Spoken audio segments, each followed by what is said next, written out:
Assalamualaikum warahmatullahi wabarakatuh. Alhamdulillah, alhamdulillahillazi hadana li hada wa ma kunna linahtadiya laula an hadana.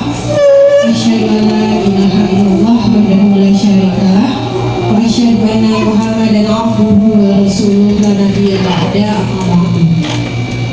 Yang terhormat Ibu Kepala Sekolah SD Negeri 3 Mandau, yang saya hormati dan saya banggakan ibu-ibu, majelis guru serta staf SD Negeri 3 Mandau. Salawat beriringkan salam. Yang pertama sekali, jangan lupa kita panjatkan puji dan syukur kehadirat Allah Subhanahu wa Ta'ala yang telah memberikan rahmat dan kesempatannya kepada kita semua sehingga kita dapat hadir di sekolah yang kita cintai ini untuk menjalankan tugas kita seperti biasa.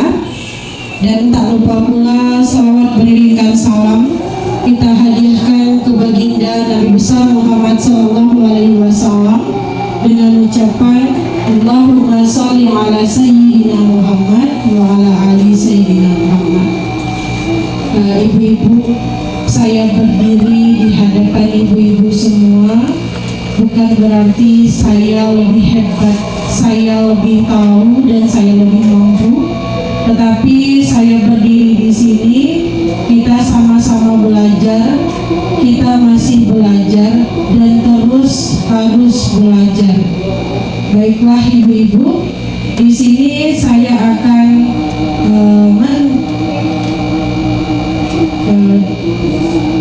diseminasikan aksi nyata saya modul 1.4 tentang budaya positif oleh saya sendiri, Aderian Anggreni SPD, calon guru penggerak angkatan 11 Kabupaten Bengkalis. Nah, di sini saya akan menjelaskan tentang penyebaran, pemahaman dan penerapan pengalaman budaya positif di SD Negeri 3 Mandau. Konsep inti budaya positif di sini sudah jelas nampak ibu-ibu, ada 8. Yang pertama ada perubahan paradigma belajar, yang kedua disiplin positif, ketiga nilai-nilai kebajikan, keempat motivasi perilaku manusia, kelima kebutuhan dasar manusia, keenam posisi kontrol guru, ketujuh keyakinan kelas, dan terakhir segitiga restitusi. Ini merupakan tahap konsep inti budaya positif. Nah, yang pertama kita bahas pembelajaran dengan paradigma baru. Di sini ibu-ibu bisa lihat ada gambar profil pelajar Pancasila. Kita sama-sama sudah tahu ada berapa profil Pancasila ibu-ibu? 6. Oke. Nah, di sini sudah jelas semuanya. Beriman, bertakwa kepada Tuhan yang Maha Esa dan berakhlak mulia, berkebinekaan global, mandiri, bergotong royong, bernalar kritis dan kreatif. Nah, pembelajaran dengan paradigma baru ini merupakan pembelajaran yang dirancang berdasarkan prinsip pembelajaran berdiferensiasi sehingga peserta didik belajar sesuai kebutuhannya berdasarkan tahap perkembangannya untuk mewujudkan profil pelajar Pancasila. Nah, ini yang sering kali terjadi tentang miskonsepsi teori kontrol. Nah, di sini ada 4 poin. Yang pertama, ilusi guru mengontrol murid. Ini sering terjadi. Yang kedua, ada ilusi bahwa semua penguatan positif, efektif, dan bermanfaat. Yang ketiga, ada ilusi bahwa kritik dan membuat orang merasa bersalah dapat menguatkan karakter. Dan yang terakhir, ilusi bahwa orang dewasa memiliki hak untuk memaksa. Nah, ini yang sering terjadi miskonsepsi tentang teori kontrol. Apalagi kita sering merasa, mungkin tanpa kita sadari, kita selalu memaksa tanpa kita sadari, ibu-ibu.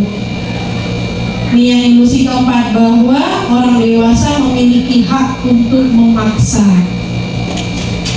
Lanjut, selanjutnya ada mengubah paradigma stimulus respon ke pendekatan teori kontrol. Nah, yang di sebelah kanan itu ada stimulus respon tentang dunia. Yang di sebelah kiri saya ada teori kontrol tentang dunia. Berarti ini timbal balik, kebalikannya. Yang pertama ada realitas kebutuhan kita sama. Nah, sementara kalau teori kontrol itu kebutuhan kita berbeda. Berbanding terbalik kan ibu-ibu? Iya kan ibu-ibu? Iya, oke. Nah, yang nomor 2, ada semua orang melihat hal yang sama. Tapi kalau di teori kontrol tentang dunia, setiap orang memiliki gambaran yang berbeda. Jadi apa yang saya pikirkan belum tentu sama dengan pikiran ibu-ibu. Nah, yang ketiga, ada kita mencoba mengubah orang agar berpandangan sama dengan kita. Sementara yang berbanding terbaliknya, kita berusaha memahami pandangan orang lain tentang dunia. Jadi kita tidak memaksakan orang untuk mengikut apa yang ada di pikiran kita, ibu-ibu. Nah, yang keempat ada perilaku buruk dilihat sebagai suatu kesalahan. Padahal di teori kontrol itu semua perilaku memiliki tujuan, baik itu perilakunya yang salah maupun perilakunya yang benar. Kalaupun dia melakukan suatu kesalahan, berarti dia punya tujuan. Nah, nantilah kita bahas di slide selanjutnya. Lanjut, ada orang bisa mengontrol saya. Sementara kalau di teori kontrol, hanya Anda yang bisa mengontrol diri Anda. Nih, kalau yang di sini orang lain bisa mengontrol saya, teori kontrolnya hanya diri saya yang bisa mengontrol saya. Lanjut, saya bisa mengontrol orang lain.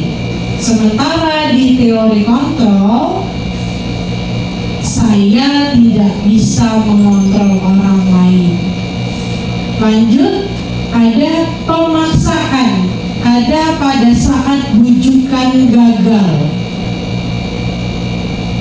Nah, kalau di teori kontrol, kolaborasi dan konsensus menciptakan pilihan-pilihan baru. Dan yang terakhir ada model berpikir menang atau kalah. Sementara kalau di teori kontrol, model berpikir menang-menang, jadi seimbang. Kalau menang kalah berarti ada yang satu tinggi hati karena sudah menang, yang satu ada rendah hati karena merasa kalah. Oke. Nah, lanjut, ada disiplin positif. Di sini sudah bisa ibu-ibu lihat bahwa disiplin itu berasal dari kata Latin, yaitu disciplina. Itu kita bilang disiplina, yang artinya belajar. Disiplin mengacu pada disiplin diri yang memiliki tanggung jawab terhadap apa yang dilakukannya berdasarkan nilai-nilai yang diyakininya. Disiplin positif merupakan salah satu cara penerapan disiplin yang bertujuan untuk menumbuhkan kesadaran serta memberdayakan peserta didik tanpa imbalan atau reward, hukuman atau ancaman. Sebagai pendidik kita ibu-ibu, tujuan kita adalah menciptakan anak-anak yang memiliki disiplin diri sehingga mereka bisa berperilaku dengan mengacu pada kebajikan universal dan memiliki motivasi intrinsik bukan ekstrinsik. Nah, di sini ada kata motivasi intrinsik dan bukan intrinsik. Artinya di sini ibu-ibu motivasinya tumbuh dari dalam diri dia, bukan karena dari orang lain. Jadi motivasinya tumbuh dari siswanya sendiri tanpa ada bantuan dari orang lain. Baik, slide selanjutnya. Nah, di sini ada nilai-nilai kebajikan. Nilai-nilai yang disepakati bersama lepas dari suku, bangsa, agama, bahasa maupun latar belakangnya. Di sini ada profil pelajar Pancasila. Sama-sama kita sudah tahu bahwa profil pelajar Pancasila ada 6 poin. Yang pertama, beriman, bertakwa kepada Tuhan Yang Maha Esa dan berakhlak mulia. Yang kedua, mandiri. Yang ketiga, bernalar kritis. Yang keempat, berkebinekaan global. Yang kelima, bergotong royong. Yang terakhir ada kreatif. Nah, yang kedua ada Ibu Primary Years Program atau PYP. Nah, di sini ada toleransi, ada rasa hormat, integritas mandiri, menghargai antusias empati, keingintahuan kreativitas, kerjasama, percaya diri dan komitmen. Berarti di PYP ada 8 poin. Nah, yang terakhir ada 9 pilar karakter atau Indonesian Heritage Foundation atau IHF. Berarti ada 9 poin. Yang pertama ada cinta Tuhan dan segenap ciptaannya. Yang kedua ada kemandirian dan tanggung jawab. Yang ketiga ada kejujuran, amanah, diplomatis. Yang keempat ada hormat dan santun. Yang kelima ada dermawan, suka menolong dan gotong royong. Yang keenam ada percaya diri, kreatif dan pekerja keras. Yang ketujuh ada kepemimpinan dan keadilan. Yang kedelapan baik dan rendah hati. Yang kesembilan toleransi, kedamaian dan kesatuan. Nah, di sini ada kebutuhan dasar manusia, ibu-ibu. Di sini nampak jelas bahwa kebutuhan dasar manusia adalah sesuatu yang kita lakukan untuk mendapatkan apa yang kita inginkan. Seluruh yang kita lakukan mempunyai tujuan tertentu, dan semua usaha terbaik yang kita lakukan adalah dalam rangka agar kebutuhan kita bisa terpenuhi dengan baik. Di sini ada jelas ada 5 kebutuhan dasar manusia. Yang pertama ada bertahan hidup. Di bertahan hidup ada contohnya makanan, pakaian, tempat tinggal, keamanan, dan kesehatan.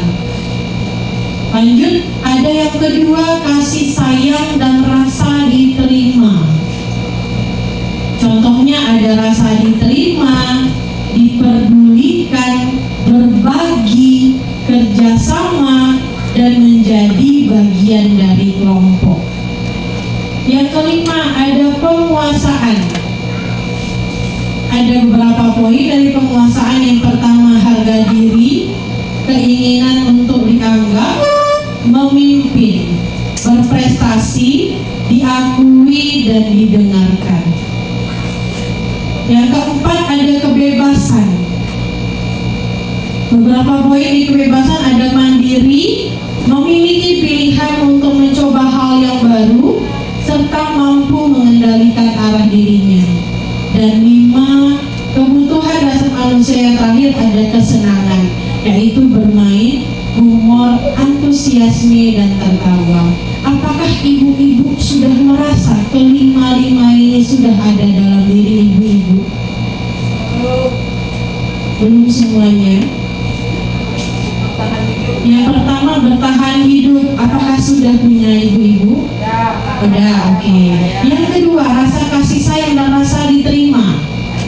Ada. Yang ketiga, ada penguasaan. Ada nggak ini? Harga diri, keinginan untuk dianggap, memimpin, berprestasi, diakui dan didengarkan. Apakah ada dalam diri Bapak Ibu?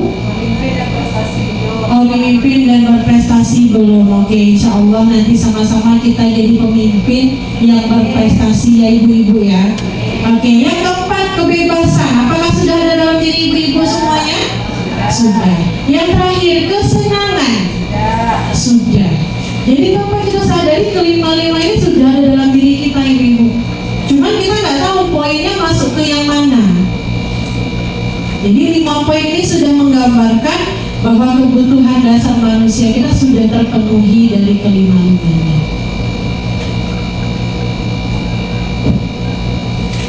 Nah, di slide ini ada motivasi perilaku manusia. Ada 2 motivasi yang seperti di awal saya bilang tadi, ada motivasi ekstrinsik. Ini intrinsik ya ibu, intrinsik dan motivasi ekstrinsik. Yang motivasi intrinsik itu berarti dari dirinya sendiri, dari diri kita sendiri, yaitu untuk menghindari ketidaknyamanan atau hukuman, yaitu untuk mendapatkan penghargaan atau imbalan dari orang lain. Sementara motivasi ekstrinsik yaitu untuk menjadi orang yang mereka inginkan dan menghargai diri sendiri dengan nilai-nilai yang mereka percaya. Berarti itu motivasinya bukan dari diri kita, tapi dari orang lain. Orang lain itu bisa jadi lingkungan, bisa jadi teman. Ya Bapak Ibu ya. Lanjut, ada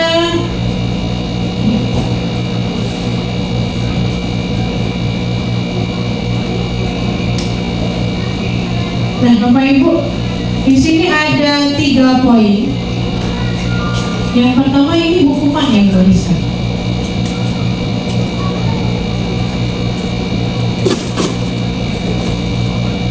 Ada 3 poin ibu-ibu. Yang pertama hukuman. Hukuman ini tidak terencana atau tiba-tiba.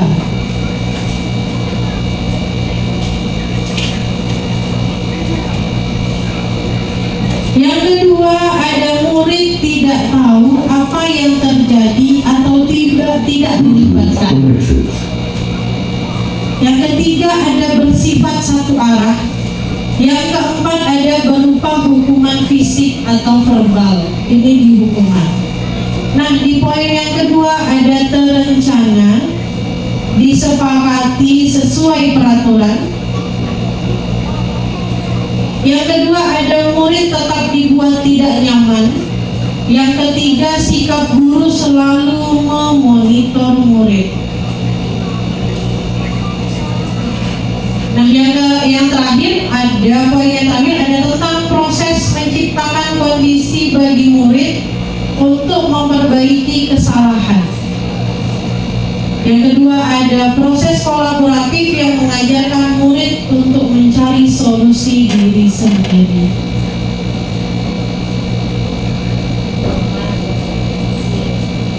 Oh iya, oke. Hukuman, konsekuensi, restitusi. Oke. Nah, kita langsung masuk ke contoh penerapan 5 posisi kontrol guru. Di sini ada kasus siswa yang terlambat masuk setelah jam istirahat. Kalau posisi kontrol yang pertama sebagai penghukum, itu otomatis gurunya langsung berdiri seperti ini, ngomong seperti ini. Kamu berdiri di depan kelas. Itu posisi kontrol guru sebagai penghukum. Tapi kalau posisi kontrol guru sebagai teman, ini dia responnya. Ayo dong, ikuti aturan sekolah. Tolong bantu bapak atau ibu ya, sekali ini saja. Ya sudah, tidak apa-apa. Lain kali jangan berbuat seperti ini lagi. Nah, yang ketiga ada pembuat rasa bersalah. Kita lanjutkan aja 5 dulu. Yang keempat ada pemantau. Yang kelima ada manajer. Nah, tadi kita yang penghukum sudah, teman sudah. Yang ketiga pembuat rasa bersalah. Artinya kita membuat si siswa yang bersalah tadi menyadari kalau apa yang dia perbuat itu salah. Timbul rasa bersalah dari dalam diri dia. Dia tahu bahwa itu perbuatan yang salah. Bukan kita yang mau bilang ke murid tadi, kita yang ngasih tahu ke murid tadi bahwa tindakan dia yang salah. Tapi dari siswanya yang merasa kalau apa yang dia perbuat itu salah. Nah, di sini ada sebuah percakapan bukan percakapan, sebuah kalimat. Berapa kali ibu atau bapak harus memberitahu kamu? Kamu selalu mengecewakan ibu. Oke? Nah, yang keempat ada posisi kontrol sebagai pemantau. Di sini ada kalimat, kamu sudah melanggar keyakinan kelas. Kamu sudah tahu kan konsekuensinya? Nah, ini kalimat untuk pemantau ibu-ibu. Dan yang terakhir ada manajer. Apakah kamu sudah tahu kesalahanmu? Kira-kira bagaimana kamu memperbaiki kesalahanmu? Nah, dari kelima posisi kontrol yang sudah saya jelaskan tadi ibu-ibu, sekarang ibu-ibu berada di posisi yang mana?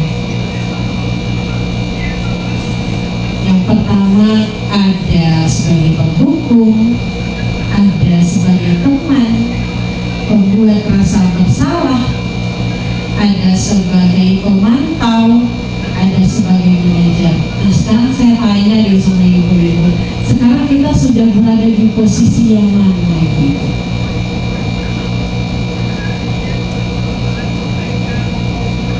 Kadang-kadang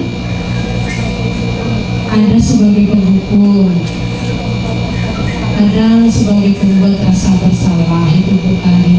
Ibu yang lain,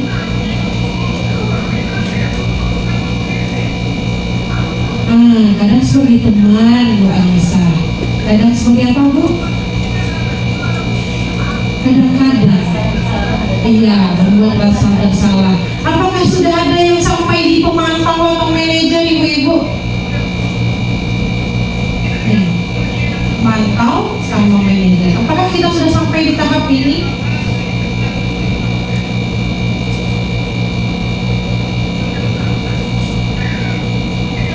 Apakah ibu-ibu sudah ada yang sampai ke tahap ini, pemantau dan manajer? Sudah. Iya, tanpa kita sadari sudah. Tapi kita nggak tahu bahwa yang kita lakukan itu sudah masuk dalam 5 posisi kontrol guru. Tanpa kita sadari kita sudah melakukannya, tapi kita nggak tahu posisi kita di mana.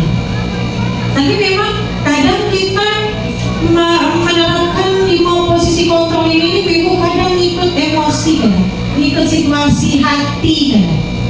Hati lagi nggak enak, hati lagi gondokan, tiba-tiba ada anak ngadu, ada yang bermasalah, tiba-tiba posisinya seperti apa? Kalau tiba-tiba nih lagi posisi hati tidak nyaman, tidak enak, tiba-tiba ada satu siswa yang bermasalah, posisi kontrol mana yang sering terjadi? Penghukum. Kita selalu ngomong kamu lagi, kamu juga lagi yang bermasalah, dia juga lagi, apa lagi. Nah, sebagai penghukum,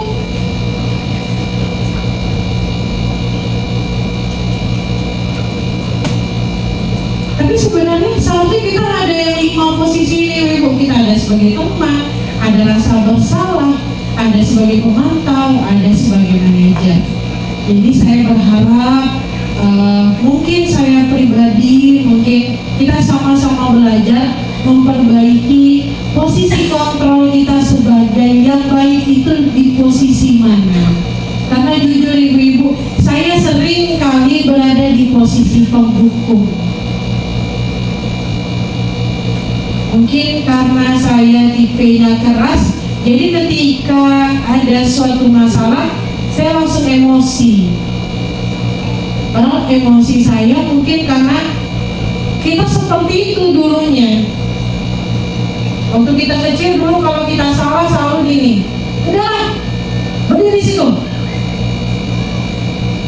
berdiri di satu lagi, gak usah masuk kelas, hormat tiang bendera, hormat bendera. Itu dulu ya ibu ya. Kalau sekarang udah nggak bisa lagi ibu. Kita harus menerapkan 5 posisi kontrol ini. Terserah ibu-ibu di posisi yang mana. Yang pasti kalau memang posisi kita masih di posisi penghukum, cobalah belajar berada di posisi teman, membuat rasa bersalah, pemantau dan manajer.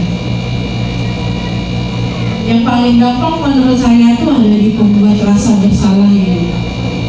Tapi kadang kita gampang mempraktekannya, yang si siswa tidak bisa merasakan bahwa apa yang dilakukan itu bersalah. Oke, lanjut. Nah, ini ada pertanyaan. Posisi kontrol apakah aku? Ya sudah, kali ini tidak apa-apa.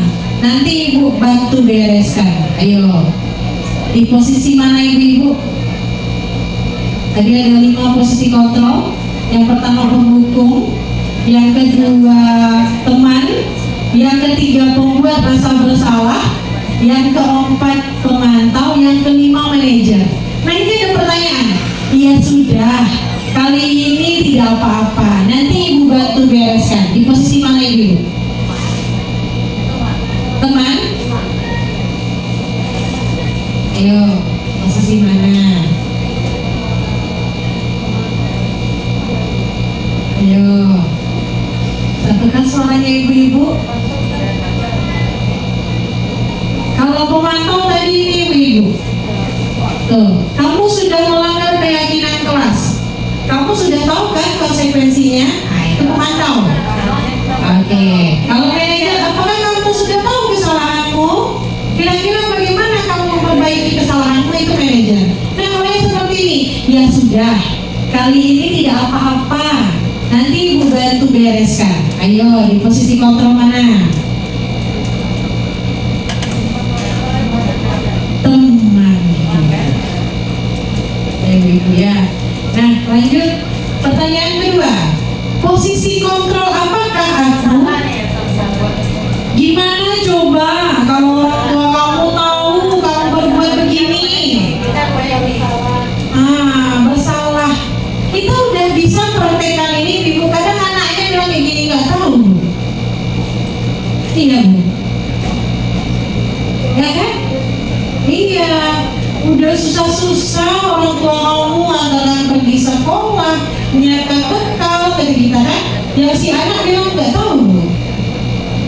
Jadi tugas guru lagi nih membuat rasa bersalah si anak bahwa apa tindakan yang dilakukan itu dia tahu bahwa tindakan itu salah.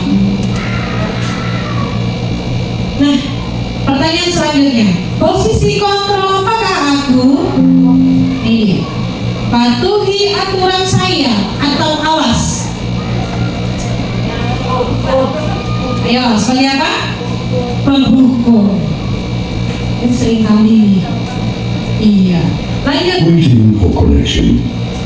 Posisi kontrol apakah aku? Sanksi atau konsekuensinya apa?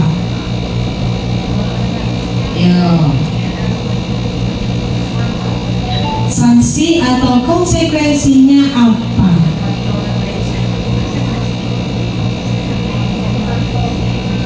Pemantau atau manajer? Pemantau atau manajer? Manajer Bu Alisa. Kita sepakatkan ini masuk ke posisi kontrol yang mana?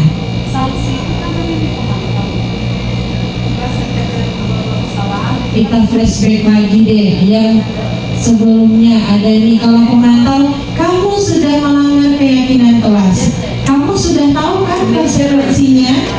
Kalau manajer, kamu sudah tahu kesalahanmu, nah kira-kira bagaimana kamu memperbaiki kesalahanmu ini? Kalau yang tadi posisinya kemana ini begini ini? Sanksi atau konsekuensinya apa? Kemarin tahu? Beri saya ini apa konsekuensinya? Ini apa nih kontrolnya? Sanksi atau konsekuensinya apa? Manajer. Kembalikan ke anak. Iya. Konsekuensinya dia tadi kalau pemantau tadi kan dia menanyakan konsekuensinya, sanksinya dia tahu dia. Kalau dia melakukan kesalahan ini sanksinya bagi dia. Atau konsekuensinya dia udah tahu. Ini dia untuk memperbaiki kesalahannya aja.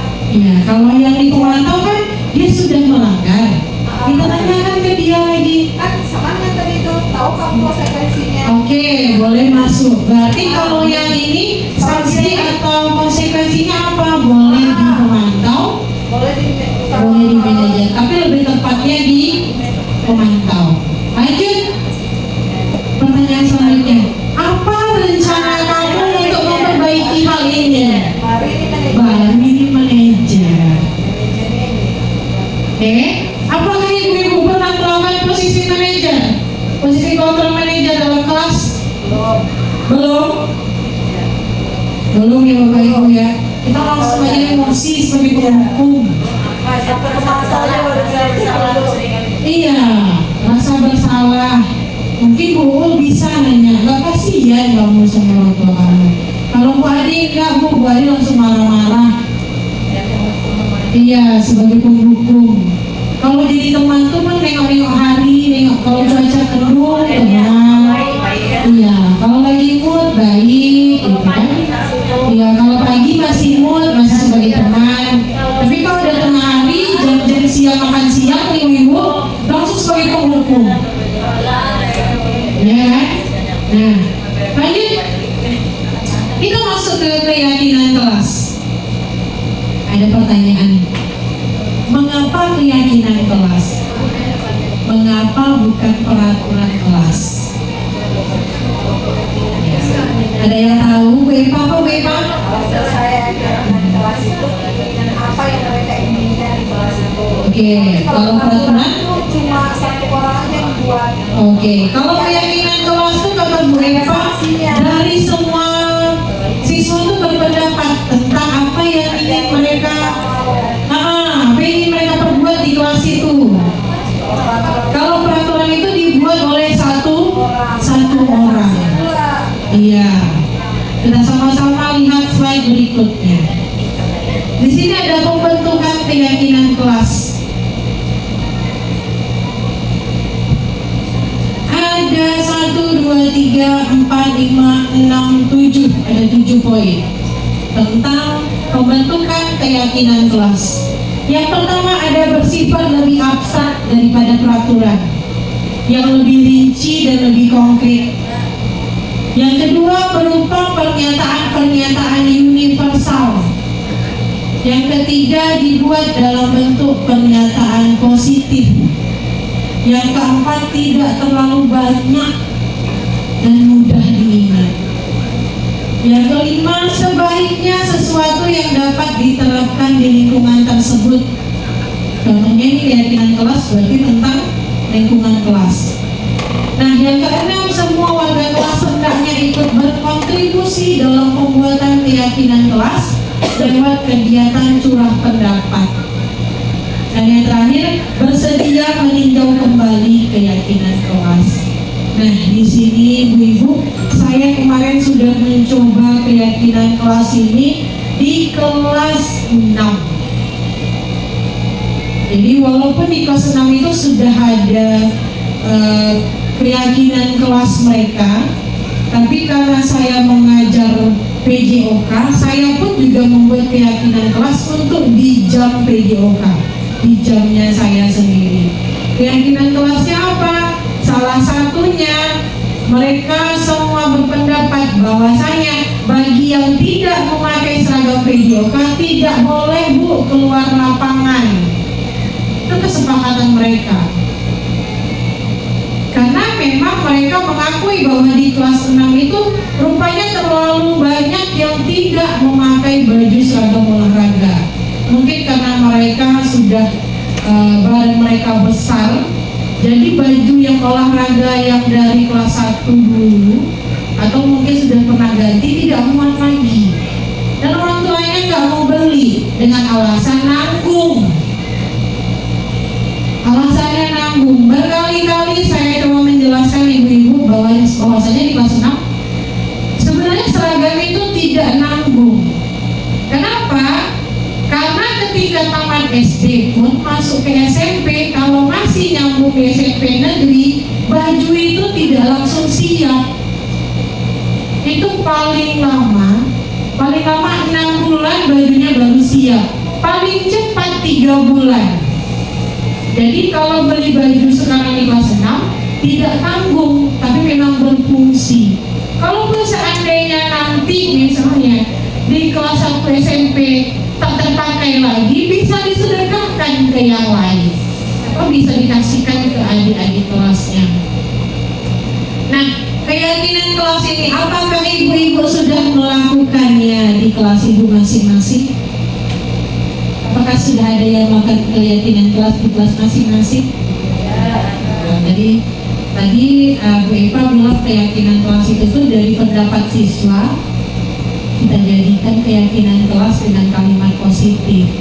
Kalau peraturan itu kita yang buat ibu-ibu, dari kita untuk siswa. Kalau keyakinan kelas itu dari mereka untuk mereka. Jadi mereka tidak merasa terbebani. Kalau peraturan tuh merasa terbebani, kita aja merasa terbebani kita kalau sebagai guru dikasih peraturan.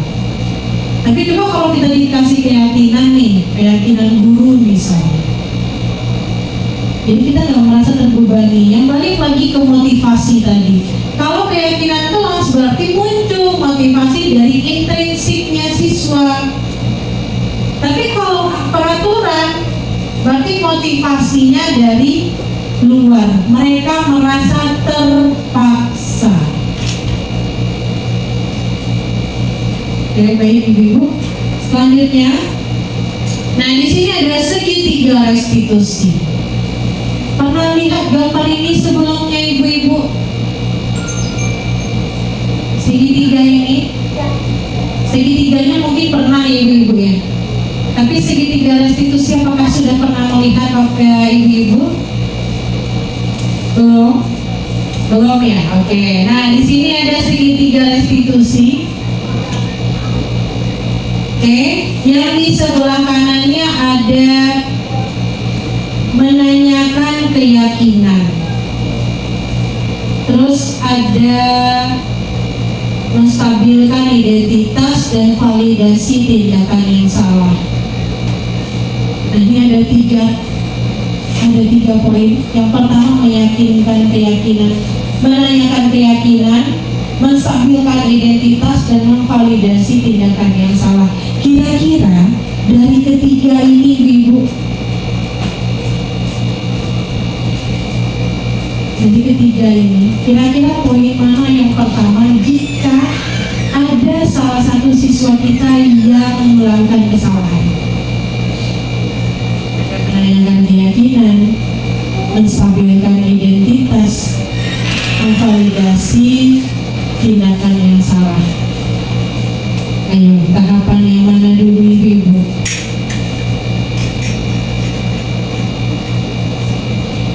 Kira-kira yang mana dulu? Menurut Ibu Rizka yang pertama yang mana dulu Bu Rizka?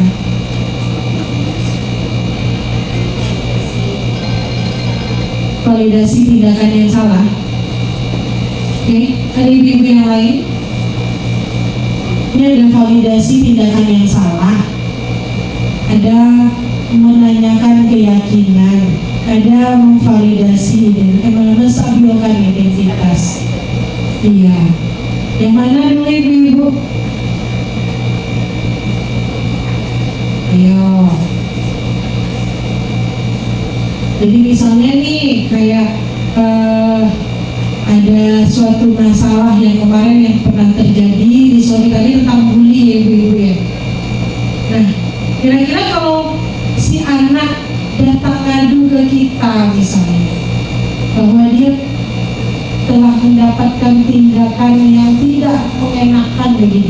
tidak menyenangkan bagi dia.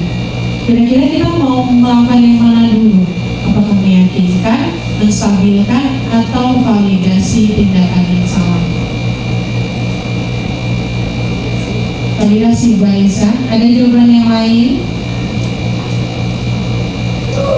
Oke, baik ibu-ibu. Di sini saya jelaskan lagi bahwa ada 3 tahapan dalam segitiga restitusi. Yang pertama ada menstabilkan identitas. Jadi kalau misalnya si anak melakukan sebuah kesalahan, kita stabilkan identitasnya dulu. Ada yang tahu bagaimana cara menstabilkan identitas? Oke.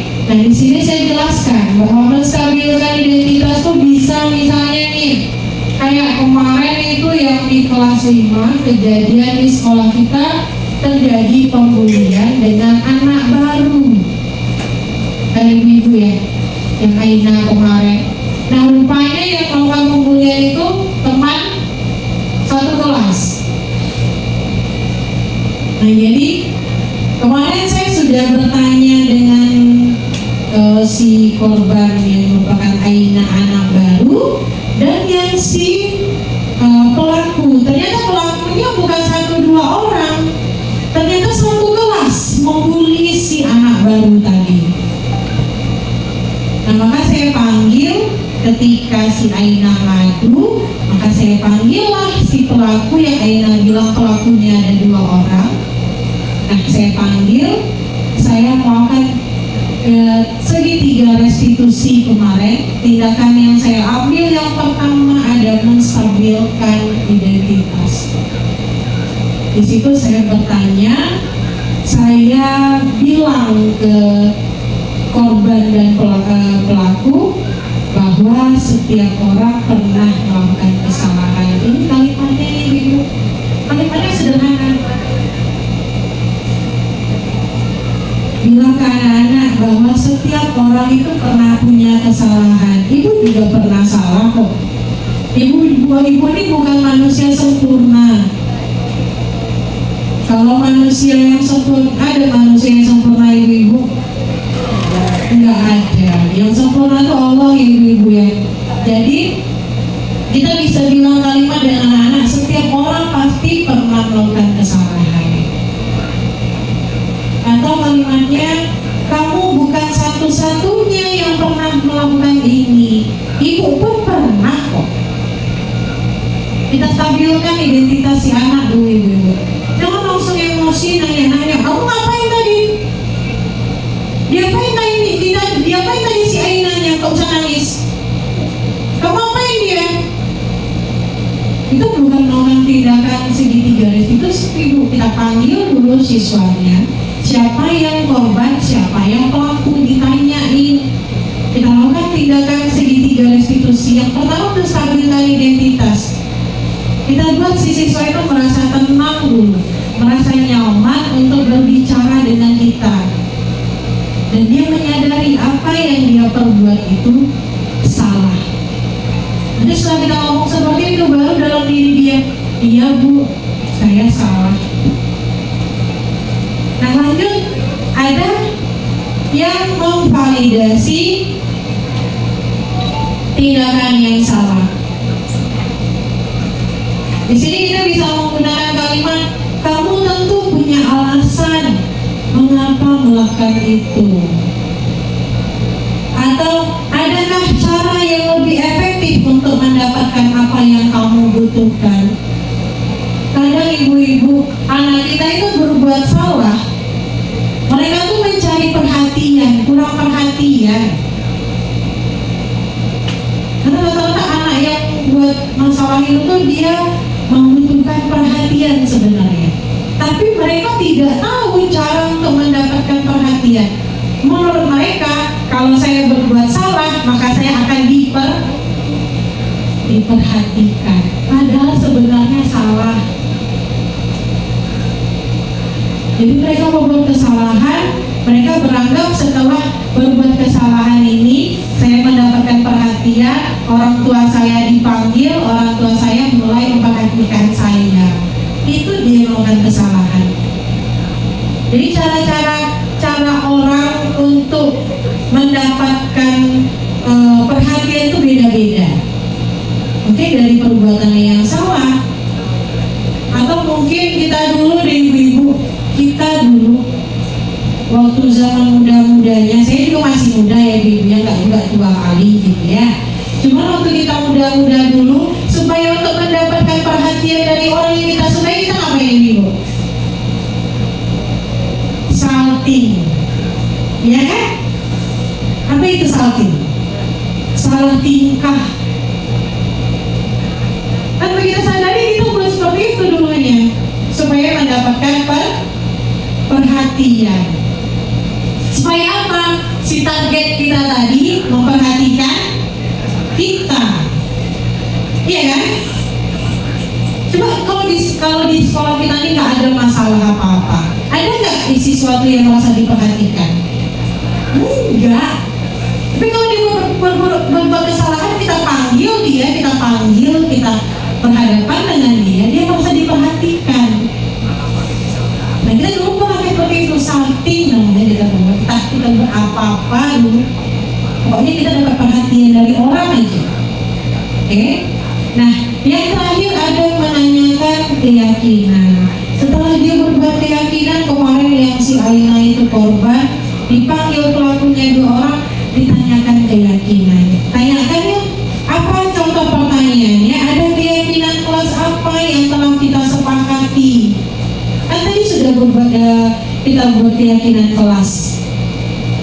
Mungkin di keyakinan kelasnya ada saling menghargai, saling menghormati, tidak mengejek nama orang tua, terus tidak membuang sampah sembarangan, di saat belajar tidak boleh makan-makan, pergi ke WC cuma 2 orang misalnya, bergantian. Nah itu keyakinan kelas. Jadi ketika mereka membuat suatu kesalahan, kita balikkan lagi keyakinan kelas sama mereka. Apakah mereka sudah melakukan keyakinan kelas yang mereka sepakati? Tanyakan lagi ke siswanya. Jadi jangan langsung menghukum. Oke?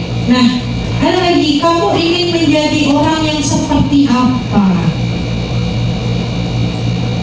Tapi tadi yang saya bilang tadi, kadang siswa itu berbuat suatu kesalahan hanya untuk mendapatkan perhatian. Nah, suatu proses dialog yang akan dijalankan guru agar dapat menghasilkan murid yang mandiri dan bertanggung jawab. Insya Allah ibu, kalau kita melaksanakan segitiga restitusi, dimulai dari menstabilkan identitas, memvalidasi tindakan yang salah, dan yang terakhir meyakinkan, menanyakan keyakinan, insya Allah anak kita tuh gak ada jadi masalah yang terlalu signifikan di sekolah ini. Baik kemarin itu bunyi ya ibu-ibu ya, itu suatu masalah yang lagi naik daun. Nah, di sini ada, tadi yang pertama ada menstabilkan identitas. Tadi kita sudah sama-sama bahas beberapa poin kata atau kalimat untuk menstabilkan identitas. Nah di sini ada nih, berbuat salah itu tidak apa-apa. Tidak ada manusia yang sempurna. Saya juga pernah melakukan kesalahan seperti itu. Kita bisa kok menyelesaikan masalah ini. Kamu berhak merasa begitu. Apakah kamu sedang menjadi teman yang baik buat dirimu sendiri? Nah ini untuk menstabilkan identitas. Jadi kalau misalnya siswa itu dalam keadaan sedih, dalam keadaan marah, kita stabilkan identitasnya dulu ibu dengan kalimat seperti ini. Ada 6 kalimat, 6 contoh kalimat yang bisa kita ambil, kita gunakan untuk menstabilkan identitas. Nah, lanjut yang kedua, ada validasi tindakan yang salah. Padahal kamu bisa loh melakukan yang lebih buruk dari ini, lebih baik sebenarnya ibu. Salah ketik lagi. Lanjut, kamu pasti punya alasan mengapa kamu melakukan hal itu. Yang ketiga, kamu patut bangga pada dirimu. Kamu patut bangga pada dirimu sendiri karena kamu telah melindungi sesuatu yang paling penting buatmu. Dan yang terakhir, kamu boleh mempertahankan sikap itu, tapi kamu harus menambahkan sikap yang baru. Jadi bukan langsung membuat siswa itu merasa ketakutan. Asal dipanggil ke kantor, udah bergerumun mengantar ke kantor seolah-olah sedang mengantar pencuri. Padahal kasusnya tidak terlalu besar. Oke, lanjut, ada menanyakan keyakinan kelas. Nah, di sini bakal muncul dari motivasi dari dalam diri si anak. Dia mengingat kembali keyakinan kelas apa yang telah dia sepakati. Di sini kita bisa menggunakan kalimat apa yang kita percaya sebagai kelas atau keluarga, keyakinan kelas atau keluarga. Yang kedua, apa nilai-nilai umum yang telah kita sepakati bersama kemarin? Apa bayangan kita tentang kelas yang ideal? Atau yang terakhir, kamu mau jadi orang yang seperti apa? Oke, lanjut.